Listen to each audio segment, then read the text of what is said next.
Welcome to the Gaslight Archives. Welcome to a quiet corner of the night. A place where timeless stories, gentle narration, and quiet atmospheres help you drift into rest. Before we begin tonight's tale, I'd love to know, where are you listening from? Share it in the comments below. It's always wonderful to see our little community stretching across the world, connected by the shared desire for peace. Now, it's time to get comfortable. Settle into your bed or favorite chair.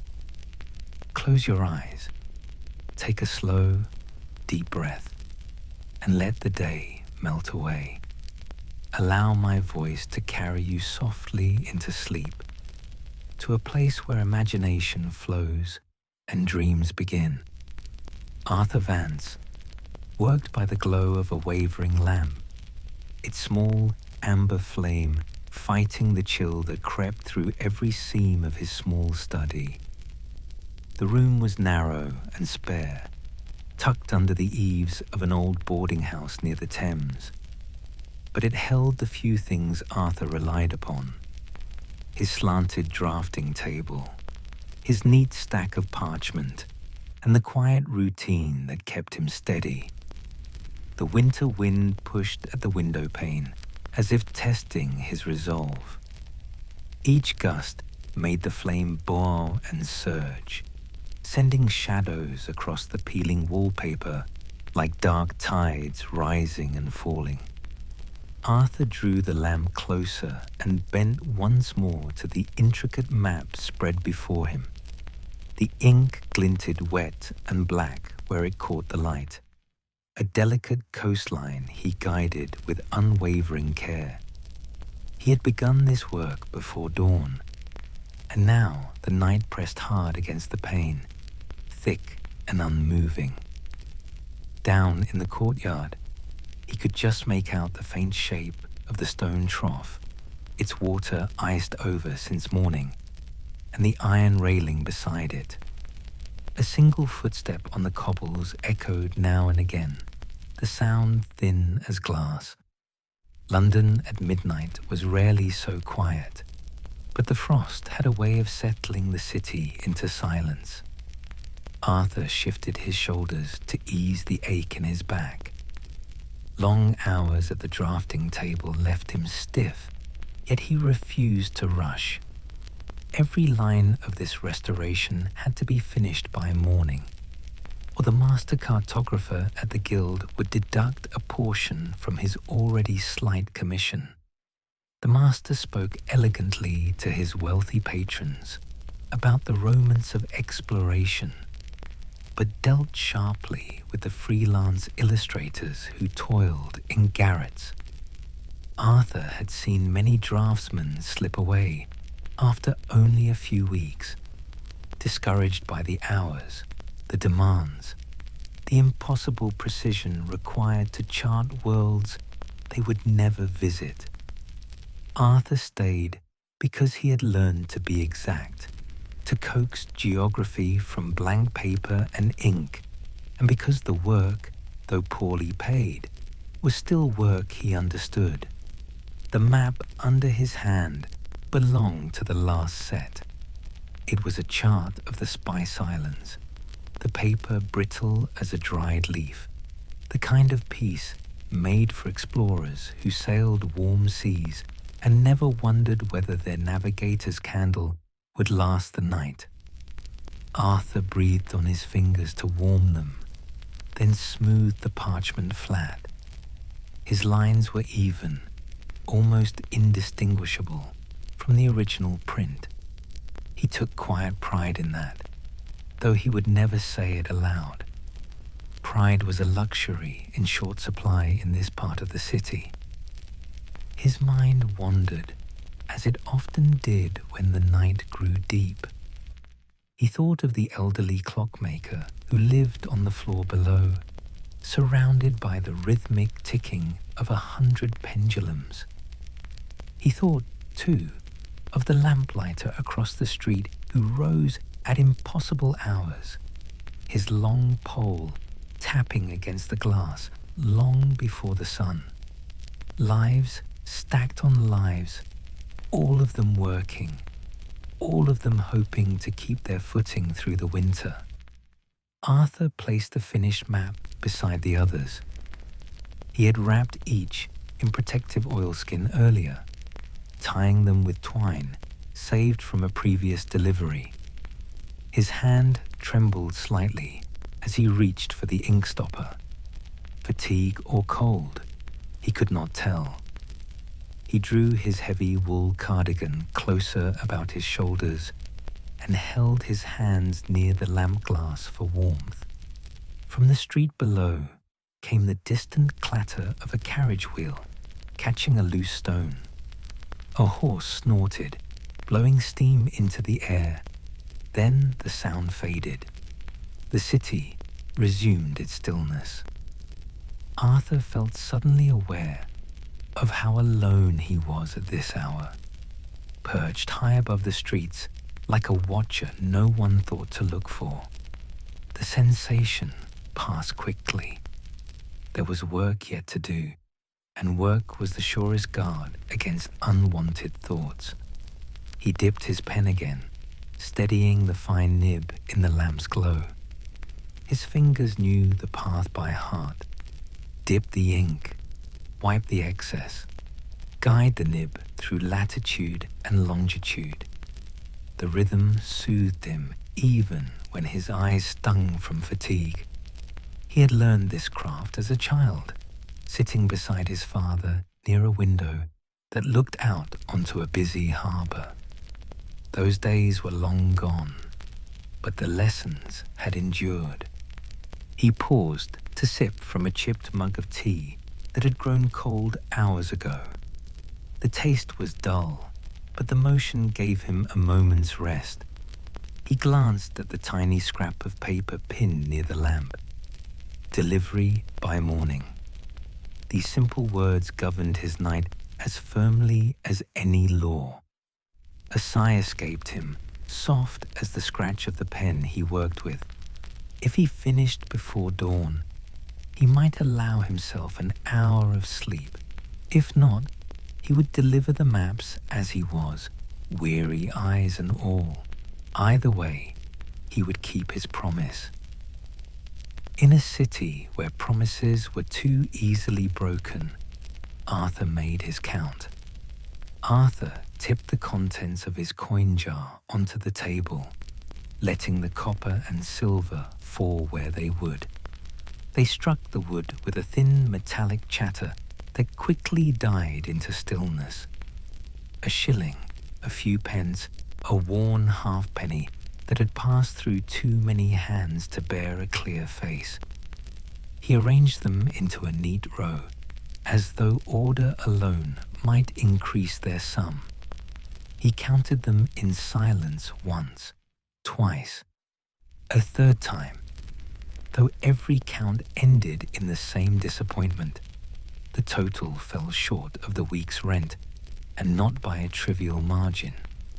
He pressed his thumb lightly against the coins, feeling their coldness seep into his skin.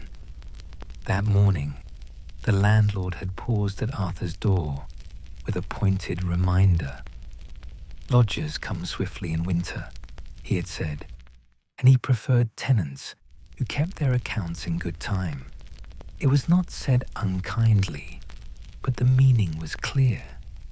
Arthur had nodded, offering a polite assurance he could not yet guarantee. The man had the building to think of. The roof repairs, the coal delivery, the taxes. He ran the house strictly because he has no room not to. Arthur gathered the coins back into his palm. Their thin rattle seemed louder than it should be. He sat a moment without moving, the jar open beside him, the lamp trembling faintly in the draught. He knew every corner of this study, knew where the floorboards, warped, where the wind whistled through the sash, where the light hit the desk best in the afternoon. He had made a home of it in the way solitary workers often did, quietly, with small measures of care, making the best of what was possible, and asking for nothing more than a little stability. But stability was a fragile thing in winter, and fragility cost dearly. He pushed the jar aside and reached for the maps he'd finished. Each was wrapped in oilskin and tied with the twine. He laid them out in a row, checking the neatness of the folds, the firmness of the knots. The work was as fine as he could make it. At least he could take pride in that. The guildmaster had withheld commissions before, always with a reason. Patrons travelling, accounts unsettled, inspections delayed. The season made matters worse. The guild was busiest at Christmas, with explorers presenting findings and captains commissioning charts for spring voyages. There was never a shortage of money in that grand hall, only a shortage of money reaching the hands that drew the lines. Arthur drew his cardigan tighter. He had accepted these delays in the past because he had no choice. But this time the risk was too great. Another postponed payment would mean giving up the room, and with it the quiet space he needed to work. Once cast out in winter, an illustrator might spend months trying to regain a proper studio. His gaze drifted to the small window. Frost had clouded the glass, turning the courtyard beyond into a blur of pale shapes. A lantern glimmered somewhere below, swaying gently in the cold breath of the night. The sight steadied him. He had weathered lean winters before. He could do it again if he acted with caution and refused to be put aside by those who thought his situation too modest to matter. Arthur lifted the final map bundle and ran his fingers along its edge. His lines held true, each coast and island perfectly rendered. The guild could find no fault with this work. Yet payment was never about quality alone, not when the power lay entirely in another's hands. He folded the maps into a single heavy portfolio. As he did, he felt the weight of the night pressing in on him, not harshly, but with the slow, unrelenting insistence of cold air. The portfolio was warm from his hands. It seemed to hold the last of the day's labor, the last of his strength. He tied it firmly and slipped it into the leather satchel he used for deliveries. His eyes returned to the coin jar. He touched it lightly. If the guild refused again in the morning, Arthur would have to search for other work by dusk. It would not be easy. Offices were closing for the holiday, and no one welcomed new clerks just as they were shutting their doors. He might manage a few tasks here and there, but nothing guaranteed. Still, he could not stand helplessly until the rent fell due. He rose from the table and stretched his cramped fingers. Fatigue weighed on him, but the thought of giving into despair felt heavier still. He must act early, speak plainly, and gather whatever courage he could muster. Arthur slipped the coin jar into a drawer, but kept the few loose coins in his pocket. Tomorrow would bring its own trials, but tonight he had done what he could. He banked the lamp low, settled his blanket around his shoulders, and let a quiet resolve settle into his bones. Arthur slept lightly and briefly, as if each minute might be called away from him at any moment. When the first grey hint of morning pressed through the frost on the window, he stirred, the cold already settled in his fingers.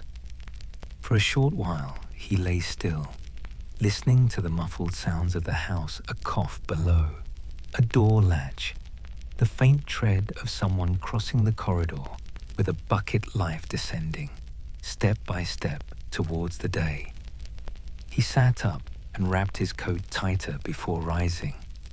The air bit at his ankles as his feet touched the bare boards. The lamp had burned out. He dressed in the grey light, smoothing his collar. There was no time to indulge in any thought of comfort. He must reach the guild early, before the hall grew crowded and before the master found fresh excuses. As he fastened his coat, a knock sounded on the door. It was sharp, brisk, and twice repeated. He knew the rhythm well. Mr. Abernathy, the landlord, never let his presence be mistaken. "Come in, sir," Arthur called, his voice composed. The door opened with a slight creak. Mr. Abernathy stepped in. A tall man with a face that might have been kind if worry had not written lines across it. He held a notebook tucked under one arm and a ring of keys that chimed softly. "Morning, Mr. Vance," he said, glancing around the narrow room. "You're up early." "I have a delivery to make," Arthur replied. "The guild expects these charts before the captains arrive." "Just so," Mr. Abernathy said, though his eyes had already travelled to the table where the coin jar usually rested. "Well, it's that matter I've come about. The week's rent is due tomorrow, as you know." Arthur met his gaze steadily. "I have my work ready. Once I am paid for it this morning, I shall settle what I owe." The landlord shifted the notebook against his hip. "You're a quiet tenant, Arthur. I've no quarrel there. But I must think of the house as a whole. With Christmas upon us, I have more people asking after rooms than I have rooms to give. I can't hold a chamber for anyone who falls behind. Not at this season." He spoke without harshness, but Arthur heard the firmness beneath. It was not cruelty. It was arithmetic. Coal, candles, repairs, and taxes gathered themselves into the man's tone. "I understand," Arthur said. "If I fail to bring the money, you have every right to let the room. But I do not mean to fail." Mr. Abernathy studied him for a moment, weighing resolve against reality. "It's that guild you draw for," he said at last. "I've heard tell they keep their freelancers waiting, put off their pay when it suits." "They have delayed before," Arthur admitted. "But the work is finished now, and I shall not leave without what is owed." "See that you don't," the landlord replied. "I won't press you with more than is fair, but I must have certainty by tomorrow night. I'll hold your room till then, and no longer." "I am grateful for that," Arthur said. Mr. Abernathy gave a small nod and turned towards the door. At the threshold, he paused and looked back, his expression softening by a degree. "Wrap yourself well out there," he added. "The frost set in hard. No good comes of catching a chill when you've work to do." "I shall be careful," Arthur assured him. The door closed.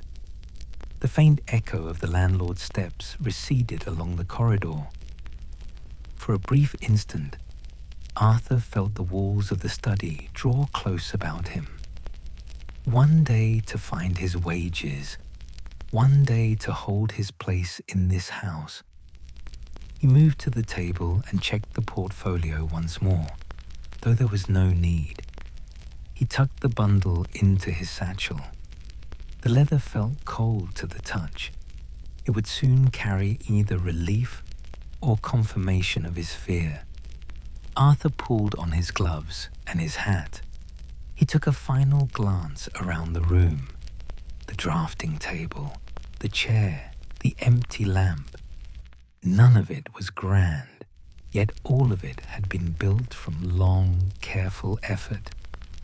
He did not intend to surrender it lightly. He stepped out into the morning, the cold meeting him with a quick sting to the cheeks. Frost had settled thickly along the railings and cobbles. Each surface brightened as though dusted with ground glass.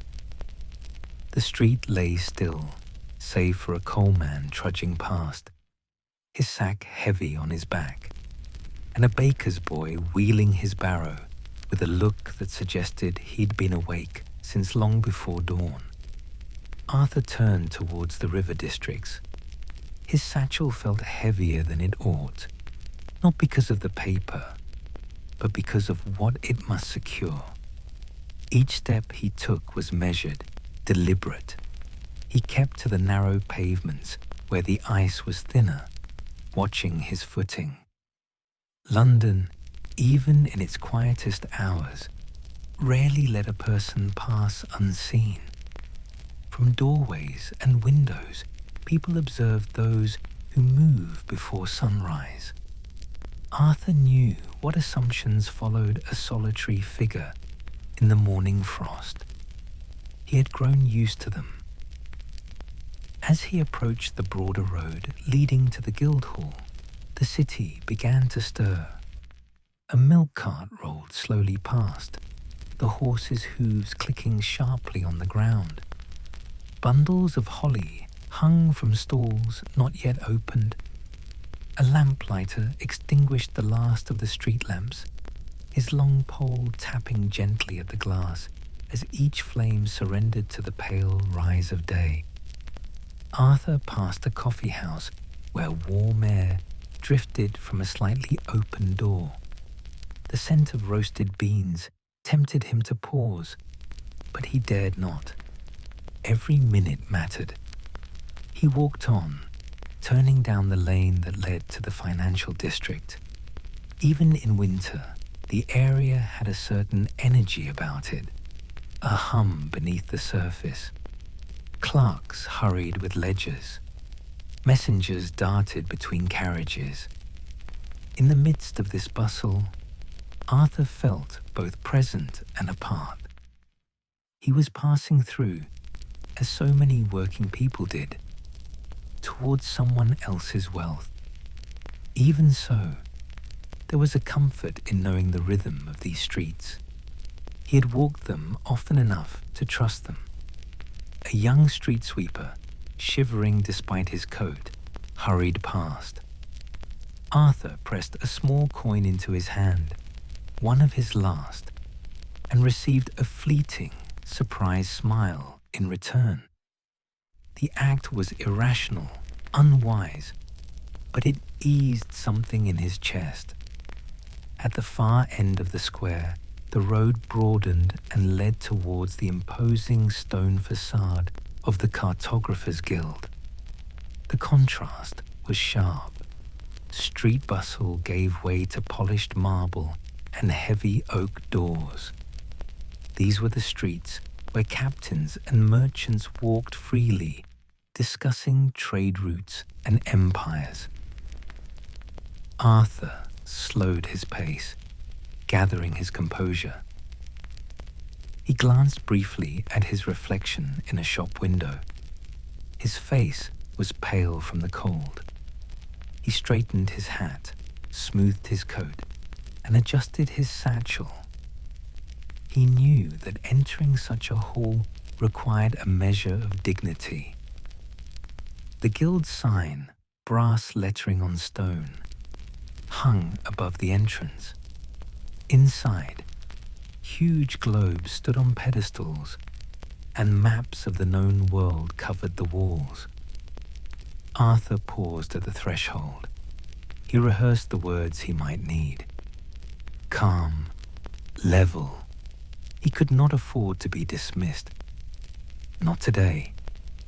He lifted his chin, pushed the heavy door, and stepped inside. The warmth of the hall struck him immediately. A massive fireplace roared at the far end, filling the air with the scent of wood smoke and old vellum.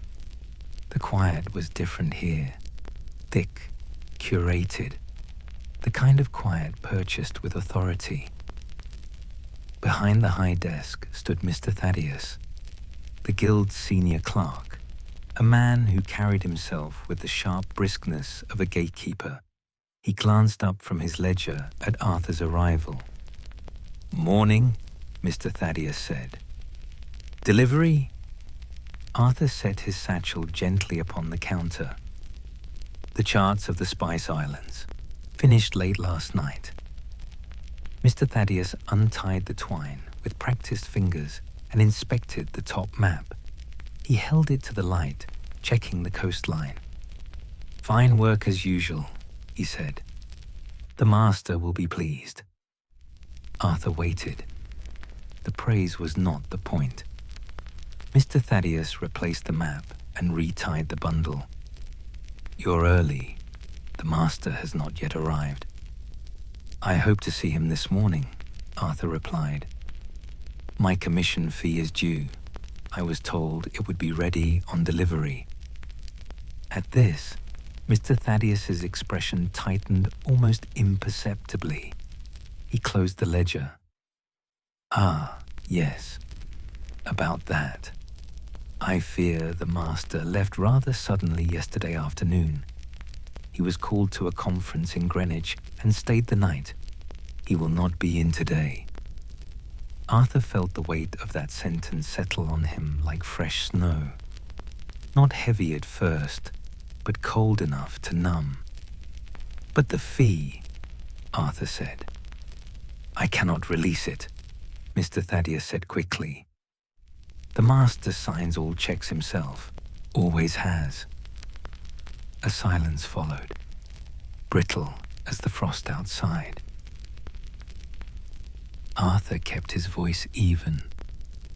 "Sir, I must have it today. I have kept to every deadline. I cannot wait until after Christmas." Mr. Thaddeus's eyes flickered with something that might be sympathy or perhaps only discomfort. Many of the illustrators are in the same position. The master said he would settle everything once the holiday rush is over. You will not be forgotten. Forgotten was exactly what Arthur feared. "I cannot leave without my fee," he said softly. "I must ask you to send word to him." "That is not possible," the clerk answered. "Greenwich is hours away." Arthur took a breath, slow and careful. The fire crackled softly. A clock chimed the quarter hour. All of it continued as if his need were no greater than a smudge of ink. "Sir," Arthur said at last, "I cannot surrender the charts without payment. If I do, I will have nothing to stand on. I will wait until the master returns." Mr. Thaddeus blinked. "You intend to sit here until after Christmas?" "I intend," Arthur replied calmly, "to keep the work in my possession until my fee is placed in my hand." A long moment stretched between them. Mr. Thaddeus was not accustomed to resistance. "Then suit yourself," he said finally, sliding the portfolio back across the counter. "But he will not return before the holiday. If you want my advice, leave the charts and come back next week." Arthur shook his head. "No, sir, I cannot." Mr. Thaddeus exhaled sharply. "Suit yourself." Arthur took the charts and returned them to his satchel. His heart beat hard, but his face betrayed nothing. He thanked Mr. Thaddeus, stepped aside, and left the hall with the same dignity he brought in. The cold outside struck more fiercely than before, yet he welcomed it. It braced him. He had held his ground. He still had the work, but he also still had the question that followed him down the street. Where will his rent come from? The heavy oak door closed behind him with a thud. The warmth was gone. Arthur stood for a moment on the pavement. A carriage rattled past, its wheels splashing through slush. He turned away and began to walk, not from any clear plan, but from the knowledge that he could not remain on the guild steps. The morning had advanced. The streets were fuller now. Arthur moved among the clerks and shoppers, a figure carrying work no one could see. He passed a pawnbroker's window. Rows of compasses and telescopes sat behind the glass. He pictured himself stepping inside, offering his drafting tools. The thought turned his stomach. Those tools were his livelihood. To pawn them would be to cross a line he could not call back. He walked on. He reached a corner where the street sloped towards the river and paused. The air grew damper here, laden with the scent of tar and salt drifting from the docks. He could turn towards the warehouses. They always needed tally clerks. But the thought of leaving his craft chilled him. He turned away from the river and back towards the market district. He had not yet reached the end of all chances.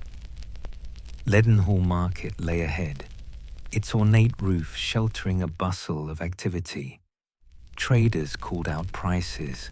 Shoppers picked over geese and oranges. Arthur threaded his way along the edge of the crowd. His satchel tugged at his shoulder. He had not eaten since the night before.